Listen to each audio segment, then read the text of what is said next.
we've invested a little over $3 million US directly. Well done. Climate's still getting hotter.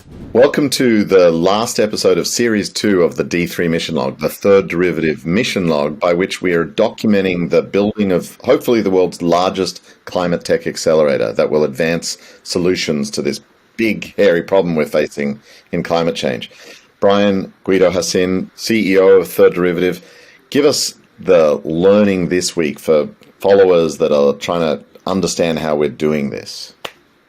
Yeah, since this is our last episode of the season, we've kind of started a tradition of making the season wrap-up episode, one in which we focus on a little bit of data, where we really kind of check our pulse and see how we're doing and see if we can see some data that says we're on target or not and learn from it either way.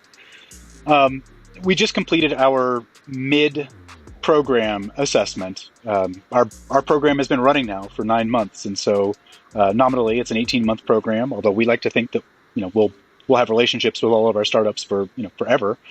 But it was a good chance for us to check in with them and see how they think we're doing as well.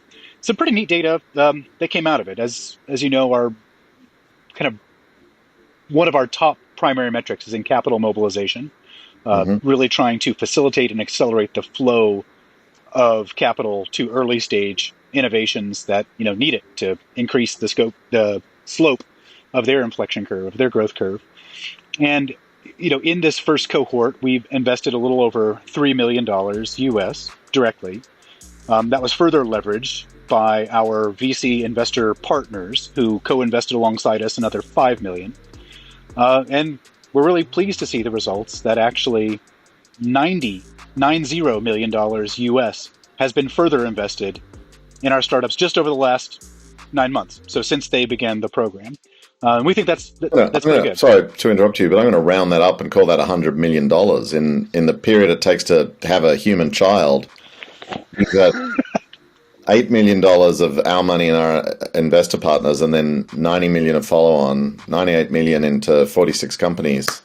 Well done. That's a boom in clean tech energy solutions. We're pretty excited about that, and they're confidentially. I mean, not confidential here, but there are still a couple of pretty significant confidential deals in the works. So over the course of the next month or two, you'll probably see that number tick up pretty substantially. We have to be careful about that. Total dollars or total amount of capital invested in an entire cohort is often a vanity metric used by accelerators. You could say, $100 million has been invested in startups who've come through our door. And it turns out one startup raised, $99 million, and then a couple others split the last million, and then everyone else was off. So we do try to dig into it. And in this case, nearly half, so 19 of our 46 startups have completed some form of follow-on funding. Some of it's equity funding, some of it is project finance. But we think that number is pretty good too. Obviously, we want to see it be even higher, but that helps us. The market is kind of frothy right now in climate tech, so we also have to ask ourselves, look in the mirror and say, have we actually had any impact here, or would all of these startups have just raised this money anyway? And in this case, nearly half, or I think slightly more than half, of the startups answering our survey said that Third Derivative was either significantly helpful or crucial in closing this follow-on funding. So we think we're having a pretty strong additive effect as well, although we are, of course, always searching for ways to do it bigger, better, faster, stronger. That's credit to you and the team. That's awesome. Well done. Yeah. So we're pretty motivated by and we feel pretty good about those numbers to start. And I know that it's great to have those numbers, pat ourselves on the back, and yet climate's still getting hotter, right? And it's going to take more than just a few startups raising, a few tens of millions of dollars, but we think it's a good start. And maybe today's lesson, as we reflect on it, though, is a bit of a counterbalance to that attitude, which is that, yes, we do need always to be reaching for more, searching for ways to be, more catalytic, have more impact.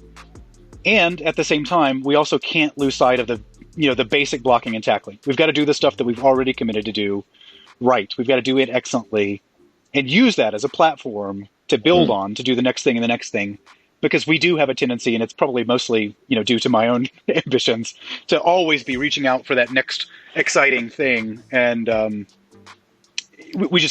we have to make sure that we're not losing sight of the basics, if that makes sense, Danny. Amen to that. Yes, it does. And like as we contemplate when we come back for D3 Mission Log Series 3, the next cohort, which will be piling on more startups into the machine while you're still halfway through an 18-month program with these 46 companies. How do you keep growing it? Because you want to have the impact in the world while maintaining the high touch that you've clearly had in this first 9 months with the first cohort. So good questions to ask and challenges. And I think, I'm hoping the listeners and viewers we have, particularly if they're in the business of supporting startups and running accelerators, they're seeing some real lessons here. And good on you for doing the health check at this point, halfway through, take the data, take a pulse, and positive signs. Well done. Yeah. And, Danny, if we do it right, adding another 50 startups will actually enhance the value of the overall program rather than distract for it, right?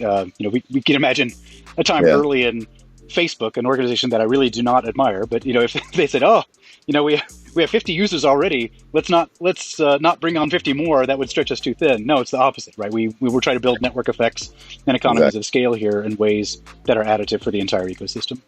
Yeah. Well, that was great. I 100% agree with that network effect point, and that's why we're doing it. And I also just enjoyed hearing that data. As you hear it here first on Mission Log. I'm the chair of the board, and we're publishing it with everyone. So good stuff. Who's our entrepreneurial, should I say, startup of the week out of the cohort? Who are we celebrating for some success this time? Yeah, we'll wrap up here with a very different type of startup.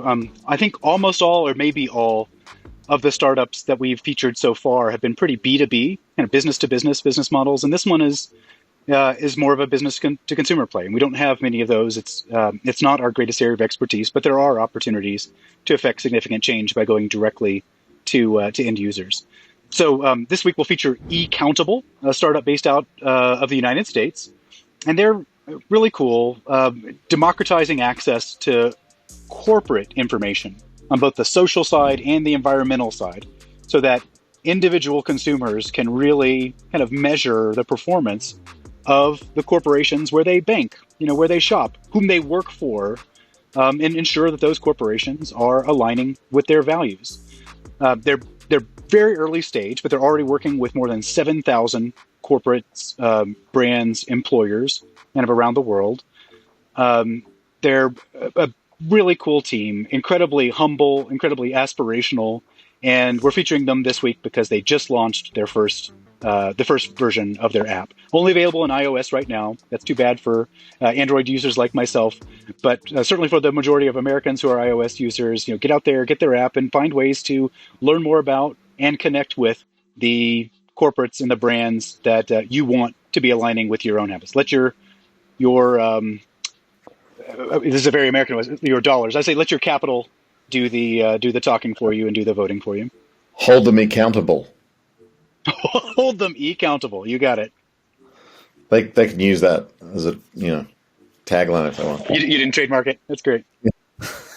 Great. Love that. A different kind of company, one of the many that we're seeking to support through the third derivative. We'll have more news and views about how to build such a machine and more stories from the startups themselves when we come back for the third series of D3 Mission Log. Watch this space. That's right.